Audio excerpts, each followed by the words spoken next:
भीष्म साहनी की लिखी कहानी बोलता लिहाफ।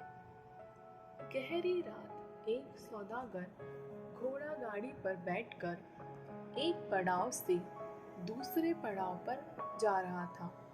बला की सर्दी पड़ रही थी और वह ठिठुर रहा था। कुछ समय बाद एक सराय के बाहर घोड़ा गाड़ी रुकी।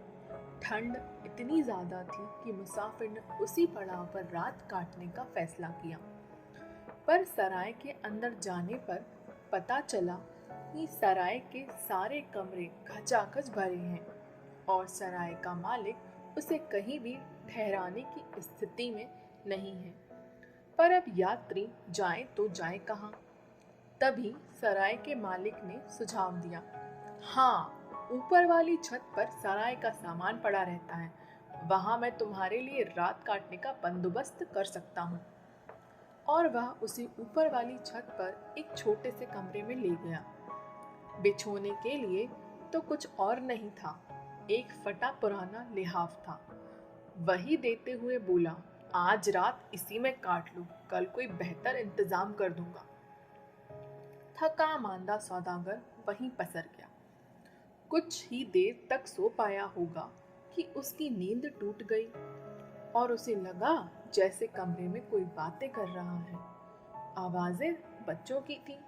एक बच्चा दूसरे से कह रहा था, भैया, क्या आपको बहुत ठंड लग रही है?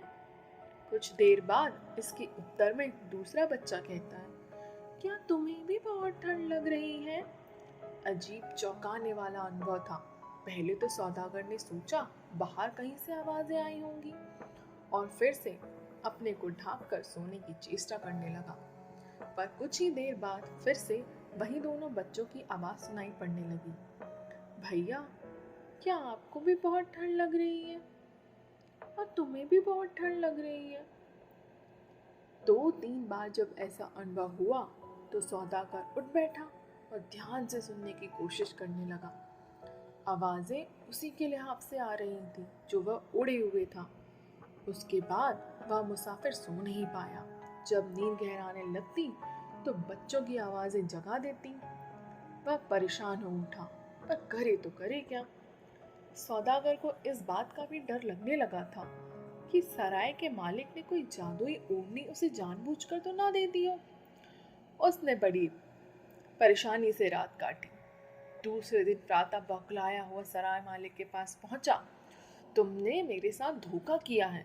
ऐसा लिहाफ मुझे दिया, मैं रात भर सो नहीं पाया, रात भर जागता रहा। और उसने अपना अनुभव कह सुनाया।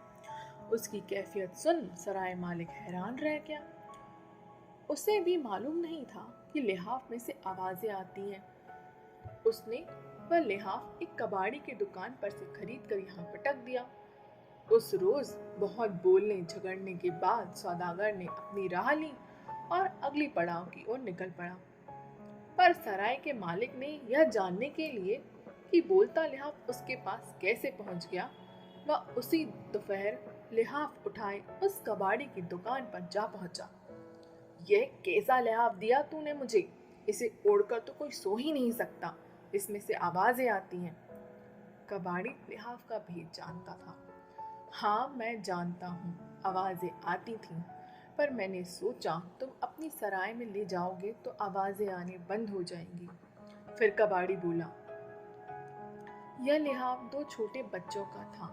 इनमें वे सुकड़े एक दूसरे से चिपके पड़े रहते थे। दोनों एक टूटी फूटी कोठरी में रहते थे। उनके माँ बाप उन्हें छोड़कर कहीं चले गए, फिर लौट कर ही नहीं आए। दोनों बच्चे जैसे तैसे दिन बिता रहे थे। एक दिन कोठरी का मालिक पहुंच गया। वह डराने धमकाने और कोठरी का किराया तलब करने लगा और फिर यह लिहाफ बगल में दबा लिया और दोनों बच्चों को कोठरी से बाहर धकेल दिया।